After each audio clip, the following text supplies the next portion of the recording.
Hi, welcome to Reddit Audio Stories official channel. We hope you will have fun with us. I appreciate your visit to my channel dedicated to love stories. I encourage you to subscribe and give it a thumbs up as it serves as great motivation for me to create new content. Enjoy watching.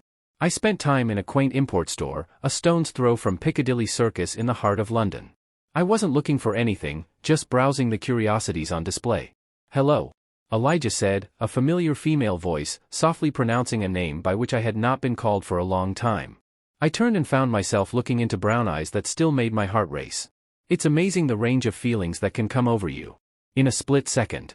I felt the flutter in my chest, surprise, confusion, an urge to hug that woman, and finally a cold bitterness. I stared at her for what seemed like 10 minutes, but probably less than 10 seconds.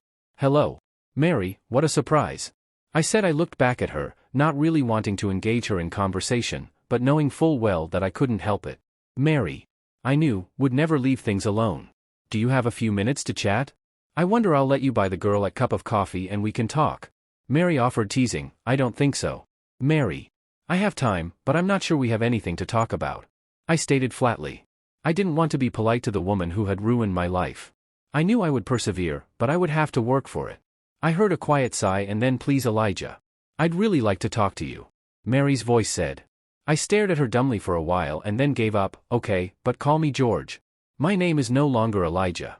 She rolled her eyes slightly and said, with a touch of arrogance, I think I've earned the right to call you Elijah if I want to. Okay, honey, whatever you want. I replied.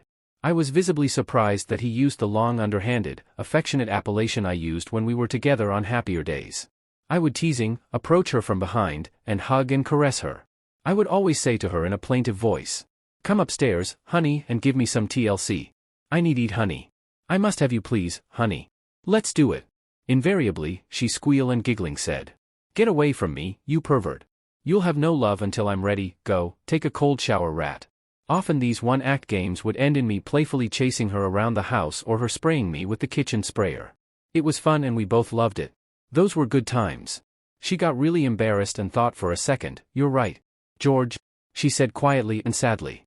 I was surprised by her reaction in a sense that there was more behind that delivery than words could explain. He walked briskly to the counter and spoke to the owner in a language I didn't know. The short Asian woman behind the counter looked at me, nodded solemnly and bowed, inviting us into a small cafe at the back of the store. There were 2 small tables in front of the bar surrounded by wicker chairs. We chose a table, sat down, and a smiling woman brought us 2 coffees without even thinking. Mary chose the chair facing the bar and the wall, while I went around the table and took the chair facing the door. Muscle memory doesn't forget. It was a ritual. We had practiced thousands, maybe millions of times over 24 years of marriage. I had to face the door. It was a nervous tick I'd have left over, so to speak, from when I served in Vietnam. After all this time, we were still observing our rituals. I think we both noticed, judging by the curious half-em smile that appeared on Mary's pretty face. We sat in silence for a long time, and despite my best efforts, my mind wandered back to the last time I had seen that beautiful woman, my ex-wife. We lived in a small town in Connecticut and I considered as a happily married couple. For the past few months, my wife had seemed distant. I saw her and talked to her every day, but I felt there was a disconnect between us.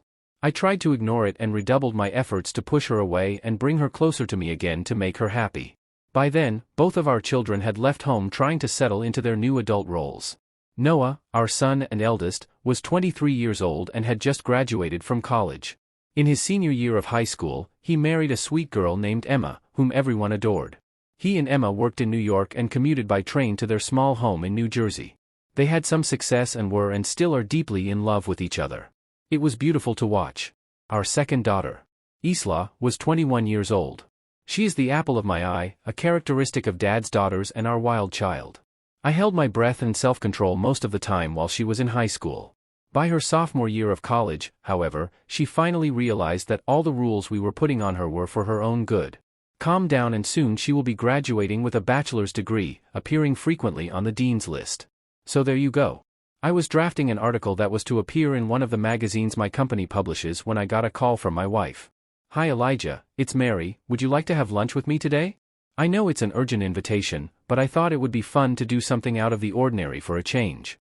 I was delighted. Sure, baby, that sounds like a great idea. I said, I'm glad you called. Do you have a place in mind or should I pick it? I asked. Meet me at Café Paris in say 45 minutes. Is that okay? Mary asked in a professional measured tone. It still seemed to keep the distance, but at least it was a start. I was beyond excited and was really looking forward to a warming up of our relationship. I'll be there with bells on, I said. Maybe I should wear something else, I asked with a smile, trying to lighten the mood and show how happy I was. Yes, please, she replied. Not very cheerful. Okay, see you at 11:15. Thanks, babe. That's a great idea. I love you, I said, getting up from the table and taking off my jacket with a wide smile on my face. She just said, okay, see you. Soon I hurried to the cart and drove across town to meet my favorite wife for lunch. I can't describe the pleasure I felt of this simple gesture on her part. When I walked in, she was sitting at the table with a glass of wine. I touched her shoulder and leaned over to K*******s her. She turned her head slightly and gave me a K******s on the cheek. I guess that should have told me something, I said, smiling stupidly. Hello, gorgeous. Looking for a date, she smiled slightly. Let's order, so we'll have more time to talk. Later she told me we ordered and she started talking about some translation projects she was working on at Trade, the import-export company she worked for as a language specialist. I ate and listened to her, but I started to feel a little uncomfortable. She barely touched the food. After picking up the dishes she paid the bill with her professional credit card, saying that everything was fine and that her boss knew she was inviting me to lunch. He stood for a while with his eyes down and silent. I was about to ask him what was wrong when looking me straight in the eye, he said. Elijah, you can't say it like that. I've been having an affair for about 8 months. I love him and I want a divorce. I was stunned, and shattered all at once. I stared at her in silence, unable to speak. My world was ripped in half in an instant. Never in my life, not even after what I had seen in the war, had I been so shocked. I was shattered inside. I couldn't speak. All was lost. He went on to tell me that he was extremely wealthy, a multimillionaire in fact, and that he would take care of all the expenses of the divorce because he is so rich. She said they would claim nothing in the divorce. I could keep it all. I seem to remember her saying something about my little possessions remaining intact at the word possessions. She made a disgusted gesture with the quotation marks in the air. I knew he was talking, but I couldn't really hear anything. It was like I was in a tunnel where I could see my wife's lips moving, but I couldn't hear any sound. All the words were like bells ringing to my doom. Then she continued. This is what I really want, Elijah, and it is in our mutual interest. If you do not resist, fighting will only prolong the agony, but the result will be the same. I'm going to Europe with him tonight and I won't be back. She said she wouldn't be back, at least, not until the divorce is final. Please let it happen without interference. You have always taken an interest in my happiness and this is something that will make me very happy. I'll call the children when I'm settled in Paris. She told me I'm not sure how they will take it, but you mustn't worry about that. With those words, she got up and walked out of my life and I was still sitting there, not believing what had happened. The children, as it turned out, didn't take it very well. They were as stunned and hurt as I was. She never called them and I had to break the news to them myself. They accused me of killing her and disposing of her body. The months following my wife's disappearance were horrible. My sons and I fought fiercely, digging in our hearts about what we had done to make it happen and exchanging accusations. I was able to get the name and some information about Mary Suter from her office, off the record. I then started searching the internet for photos or articles about him. Fortunately, I was able to find some photos of him with a beaming Mary in an embrace taken after his departure, which finally disproved the suggestion that I had anything to do with his disappearance. Interestingly, she was not mentioned in any of the photos, even though several people appeared in the captions.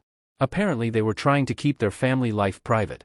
After a year I was able to get my life back together and began to take an interest in life again. During this time I became friends with a few select, well-rated and disgruntled employees of Mary's former company. I discovered that senior executives were not only aware of Mary's affair, but were covering it up. Apparently some of her bus companies provided a lot of work and products for the trade, so they thought it was in their best interest to make him happy. They'd even sent memos to some employees advising them to keep things quiet and ignore what was going on. Mary's shenanigans took place during working hours. Can you say lawsuit? Yes. I sued them. Now I live very comfortably off them. I don't get my pound of flesh from Mary or her bill. Part of our divorce agreement was that I would never reveal the identity of her blah blah blah, but I know mine making the guilty party feel my pain.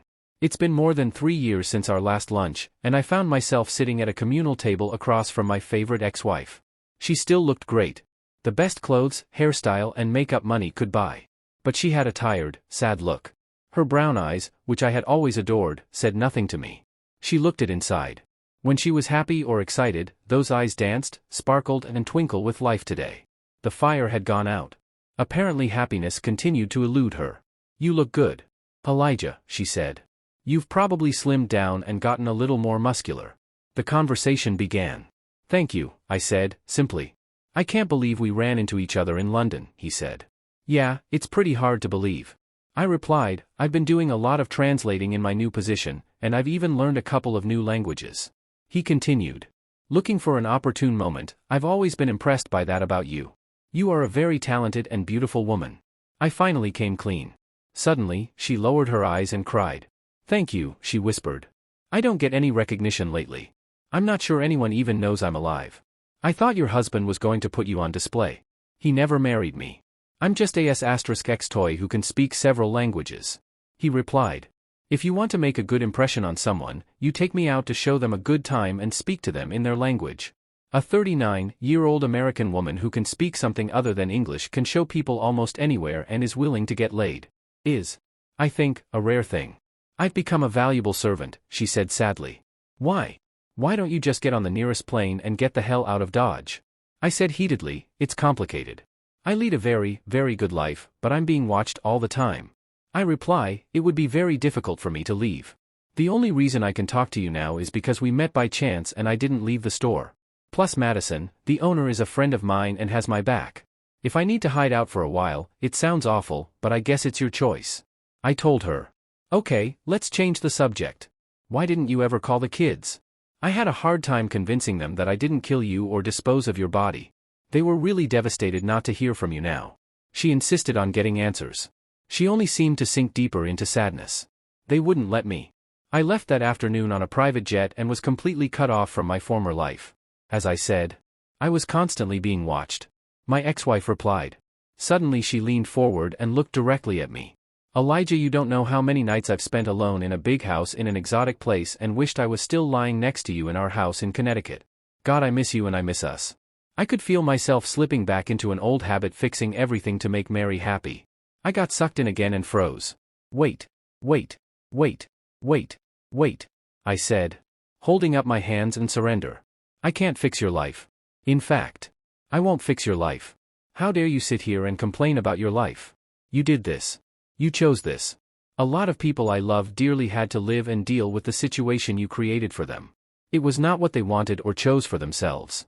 Their lives were forever changed because of the choices and decisions you made without their consent or participation. I have met you for the first time in 3 years and it is already all about you. I'm already tired of it. If you know, you still haven't asked me about your children. What kind of mother does that, for your information? You're a grandmother now. Noah and Emma.